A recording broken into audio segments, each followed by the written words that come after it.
చిన్న ఇంజెక్షన్ ద్వారా మోకాలు మరియు నడుము నొప్పులకు దీర్ఘకాలిక పరిష్కారం. డాక్టర్ ప్రకాష్ గుడిపూడి. సంప్రదించండి. ఎలైడ్స్ pain and pain management centre, Hyderabad. నమస్తే. తెలంగాణ రాష్ట్రంలో కాంగ్రెస్ ప్రభుత్వం వచ్చిన తర్వాత చాలా వరకు అటు నిరుద్యోగులు, కార్మికులు, కర్షకులు, రైతులు ప్రతి ఒక్కరు కూడా కొన్ని ఆశలు అయితే పెట్టుకున్నారు. ముఖ్యంగా అవుట్సోర్సింగ్ ఉద్యోగులకు సంబంధించినటువంటి విషయంలో దాదాపు 4 దశాబ్దాలుగా 3.5 దశాబ్దాలుగా 3 దశాబ్దాలుగా పనిచేస్తున్నటువంటి అవుట్సోర్సింగ్ ఉద్యోగులు కూడా చాలా వరకు ఉన్నారు. దాదాపు 1,80,000 వరకు తెలంగాణ రాష్ట్ర వ్యాప్తంగా అవుట్సోర్సింగ్ ఉద్యోగులు అయితే ఉన్నారు. వారందరికీ కూడా పలు డిమాండ్లు అయితే ఉన్నాయి. ఈరోజు ఆ డిమాండ్ల సాధన కోసమని ఒక కార్యక్రమాన్ని అయితే ఏర్పాటు చేయడం జరిగింది. ఆ కార్యక్రమానికి టీజేఎస్ అధినేత ప్రొఫెసర్ కోదండరాం రావడం జరిగింది. సార్ నమస్కారం.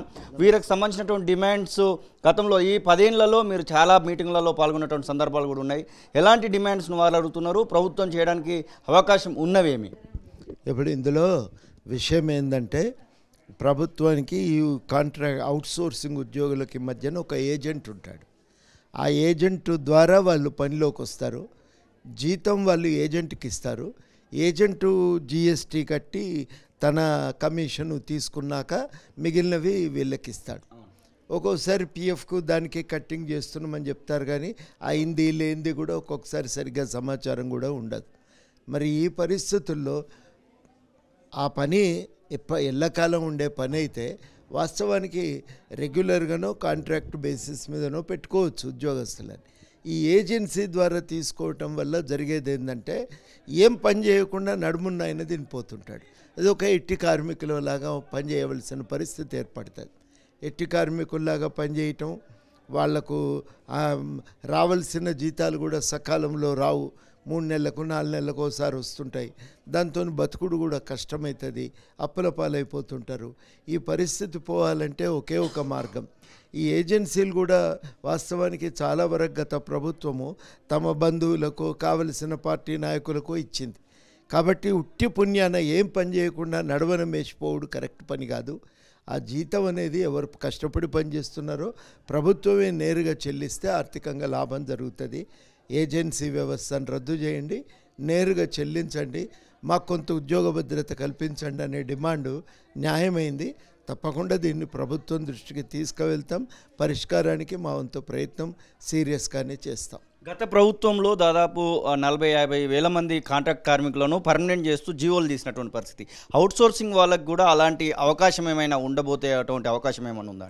అవుట్సోర్సింగ్కు తక్షణం వాళ్ళు అడిగేది, వాస్తవంగా చేయగలిగేది ఏంటంటే ఏజెన్సీని రద్దు చేసి డైరెక్ట్గా తీసుకోవాలి. కొన్ని ప్రభుత్వాలు ఏం చేస్తున్నాయంటే ఒక కార్పొరేషన్ ద్వారా నియమించినాయి.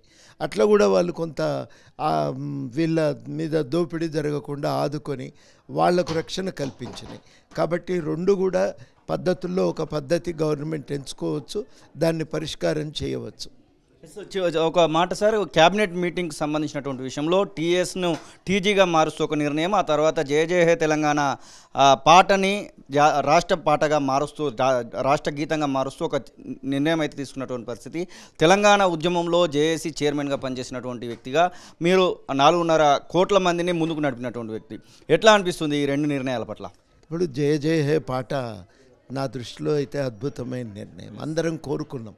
50 మంది తెలంగాణ దృష్టిలో అది ప్రజాగీతమే.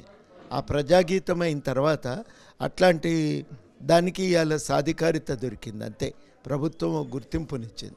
ప్రజల దృష్టిలో ఇది జాతీయ గీతం. ప్రజలు దాన్ని జాతీయ గీతంగానే మలుచుకున్నారు. ప్రతి కార్యక్రమంలో దాన్ని ఆలపిస్తూనే ఉన్నారు. కాబట్టి ఇది తృప్తినిస్తున్నది అందరికి కూడా. ఒక మంచి పాట, మనం కోరుకున్నది, మనందరం ఇష్టపడ్డది. బహుశా ఇంకా ఏ పాటకు ఇంతటి ఆమోదం అనేది దొరుకుతుందని అనుకోవటం లేదు. ఆ తెలంగాణ మనసుల్లో ఉండిపోయింది. ఇది తెలంగాణ ఉద్యమానికి అది ఒక పతాకగా నిలిచింది. ఇవాళ ఆ పాట జాతీయ గీతం కావటం అయితే మా అందరికీ తృప్తినిచ్చింది, ఆనందాన్ని ఇచ్చింది. తప్పకుండా ఈ విషయంలో ప్రభుత్వాన్ని అభినందిస్తూనే, మిగతా విషయాల్లో ఏంటంటే, ఉద్యమకాలం నుంచి టీజీ ఉంది కదా, మధ్యన టీఎస్ ఎందుకు తెచ్చిండ్రు అనేది ఒక అనుమానం అప్పటి నుంచే ఉంది. ఇట్లాంటి వివాదాలు కొన్ని ఉన్నాయి. వాటిని ఆ ఎంబ్లం విషయంలో కూడా హడావుడిగా చేసిండ్రు, సరిగ్గా లేదని. తెలంగాణ తల్లిని మామూలు సాధారణంగా దాన్ని చారీ గారు ముందు తయారు చేసినప్పుడు దాని రూపం ఇంకో రకంగా ఉండే, ఇట్లెందుకు ఉండాలి, మా అవ్వలాగెందుకు ఉండొద్దు అని చాలా ఈ వివాదాలు ఉన్నాయి. కాబట్టి కొంతమంది నిపుణులను పిలిపించి ఆర్టిస్టులను కళాకారులను పిలిచి వాళ్ళ సంప్రదింపులతో చేసి దాన్ని ప్రజాభీష్టానికి అనుగుణంగా తీర్చిదిద్దగలిగితే ఇవేందంటే దీంతో పెద్దగా ఒరిగేదేం లేదు, కానీ సింబల్స్గా సమాజాన్ని ఐక్యం చేసేవి, ఆ సింబల్స్గా సమాజాన్ని ఐక్యం చేసేవి అందరికీ ఆమోదయోగ్యంగా ఉంటే అవి సమాజాన్ని ఒక్క తాటి మీదకి తీసుకురాగలుగుతాయి. సో ఒక మాట సార్, అందశ్రీతోని ఏమన్నా మాట్లాడారా ఈ నిర్ణయం తీసుకున్న తర్వాత? విష్ చేయడం అలాంటివి ఏమైనా చేశారా? మాట్లాడలేదు, కలవాలి, కలిసి డైరెక్ట్గా చేస్తున్నాం.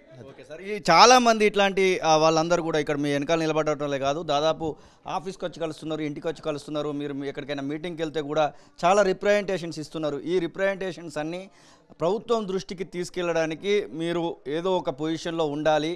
ఎమ్మెల్సీ అనేది వచ్చింది, కానీ ఇంకొక మంత్రి పొజిషన్లోకి వెళ్తానో లేకపోతే సలహాదారు పొజిషన్లోకి వెళ్తానో చాలా బాగుంటుందని ఇక్కడ ఉన్నటువంటి వాళ్ళందరూ కోరుకుంటున్నటువంటిది. అలాంటిది ఏమైనా ఎక్స్పెక్ట్ చేయొచ్చా త్వరలో? దానికి మనం ఊహాగానాల మీద ఎప్పుడు మాట్లాడద్దు, ఏదన్నా జరిగితే అప్పుడు మాట్లాడదు. ఇది ప్రొఫెసర్ కోదండరాం చెప్తున్నటువంటి మాటలు. ఖచ్చితంగా అందరికీ సమన్వయం చేకూర్చే విధంగా ఈ ప్రభుత్వం పనిచేస్తుందనేటువంటి ఆశాభావాన్ని అయితే వ్యక్తం చేస్తున్నటువంటి పరిస్థితి. మరిన్ని వీడియోస్ కోసం ఛానల్ ని సబ్స్క్రైబ్ చేయండి, లేటెస్ట్ అప్డేట్స్ కోసం వాట్సాప్ ఛానల్ ని ఫాలో చేయండి, అండ్ లింక్ డిస్క్రిప్షన్ లో ఉంది.